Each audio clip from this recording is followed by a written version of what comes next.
Good afternoon, everyone. Thanks for joining us today. Today I'm going to be talking about the public involvement and engagement journey for our Greater Manchester Vaccine Equity Study. So although I'm going to be doing the presentation, this project is certainly a collaborative effort with our research team, Dr. Ruth Watkinson and Professor Caroline Sanders. So Ruth will be joining me at the end for the Q&A session after this presentation.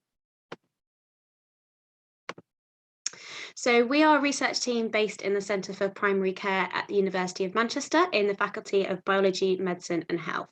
And this research project is really about trying to measure and understand inequalities in the COVID-19 vaccine uptake. But we're also interested in looking at community experiences in Greater Manchester with a focus on groups that have been disproportionately affected by the pandemic. From this, we have two work streams. We have a statistical analysis of vaccine uptake, and we also have a qualitative research component in which we have interviewed members of diverse communities in Greater Manchester. And underpinning this all is the public involvement, community and engagement. So why did we want to build in this public engagement? Well, it was really important to us that we had really strong community voices from the onset of this research project, not only to help us give us context to the design and scope of the research project, but also in terms of helping us to understand the data that we got from the research. So what did we do for public involvement? Well, we held discussion groups with the Health Innovation Manchester panel and ARC Greater Manchester Forum. We formed an advisory group of 4 members from the panel and forum with strong ties to communities affected by health inequalities.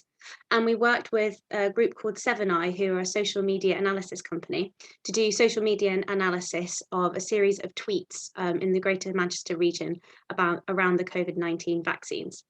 We also ran an online survey, 2 discussion groups and a workshop to gather young people's perspectives on the COVID-19 vaccines and their experiences during the pandemic. So I'll proceed to talk about each one of these individually for the rest of the presentation. So how did early discussions with the public contributors shape this research? Well, the key themes raised were the differences between this vaccine and other vaccines, for example, the flu vaccine. Some of the key points were that this was a new technology that had been delivered quite quickly, but also that there were practical differences in appointments and access to this vaccine, as well as other logistical barriers. So it was important that we kind of got to grips with this new context and the social and cultural factors around this vaccine. So we decided to compare the COVID-19 vaccine inequalities to flu vaccine inequalities.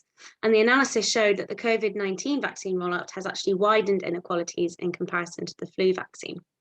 And as a result of this engagement, there was so many key areas and key themes that were raised that we decided to add a new qualitative component to this research to really get to grips with some of these themes and explore them in a bit more detail. In terms of interpreting the results, we discussed the analysis, the statistical analysis results with the advisory group, and some of the key themes that were drawn out here were around social, political and cultural drivers that may impact uptake for certain groups. And as a result of these conversations, we included these themes and explanation and key context around the statistics in the discussion groups in the journal article that we have produced from the research. Language was also a key part that was raised in the engagement sessions. Vaccine hesitancy was a term that was used quite frequently at the beginning of the vaccine rollout programme as a way to talk about differences in vaccine uptake. But the advisory group and other contributors in the engagement sessions felt that this term could dismiss genuine concerns about the vaccine and also delegitimise critical dialogue and an honest and open conversation about the vaccines, as well as putting too much of an onus on the individual rather than broader social, cultural and political factors that may impact uptake. So after this discussion, we settled on the term vaccine uptake as a more inclusive and neutral term. So for the social media analysis, we analysed a series of tweets in the Greater Manchester region related to COVID-19 and the vaccines. We looked at a 6-week period from the period of the 1st of January to the middle of February, trying to capture the early stages of the vaccination rollout programme. We looked at what people were tweeting about in terms of the COVID-19 vaccines, which tweets were the most shared, and when was the height of the COVID-19 vaccine tweet activity. And the aim of this was to get a sense of what aspects of COVID and the vaccines were most talked about online in Greater Manchester, and also to cross-reference this with some of the themes that we'd drawn up from the other engagement sessions to see whether there were similar themes being thrown up, and to expand this and integrate this into our research framework. So in terms of the young people engagement, we did an online survey, which we ran for 2 weeks in June this year. We got about 180 survey responses, and we had representation from all 10 Greater Manchester localities. Around 25% of the respondents were from ethnic minority groups. 2/3 were under 30 and 2/3 were female. And we also held 2 sessions with 2 workshops with seldom heard and ethnic minority communities. So one was with a discussion group, mixed age discussion group, facilitated with the Caribbean and African Health Network. We also had a discussion group with young carers in Greater Manchester.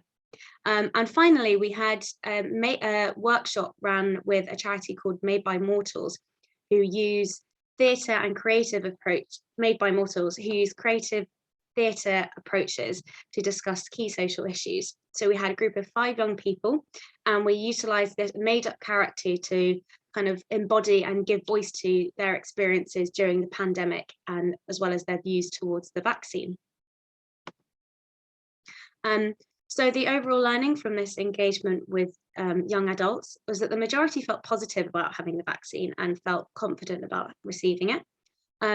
One of the biggest drivers for vaccine uptake was the hope of getting things back to normal, as well as preventing transmission to the public and to their families. But there was a wide-ranging number of factors as to why people wanted to take the vaccine.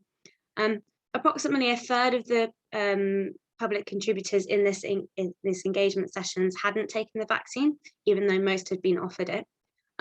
Key concerns were around possible longer-term side effects, concerns about the possible side effects on pregnancy and fertility, and also misinformation and how quickly the vaccines had been produced were prominent concerns for people in these groups.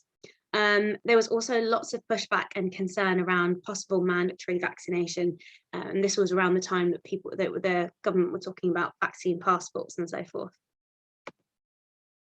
So the key takeaways from the public involvement and engagement journey was that engaging community partners from the beginning of this research project was really, really key. We wanted to really develop a collaborative partnership with our public contributors to be able to refine the scope of the research project, and also to have a reflexive journey in which we could, adapt the research tools and the methodologies to align with some of the feedback that we'd heard in these sessions. And that was really important for us to have meaningful engagement and valuable insights in which we were listening and reflexive to the feedback that we were getting. It wasn't just a tick box exercise. We also were really keen to build strong relationships with community partners. Communication and trust was really key in this respect. And I think overall it led to better research and really helped to ground the findings from this research in this engagement.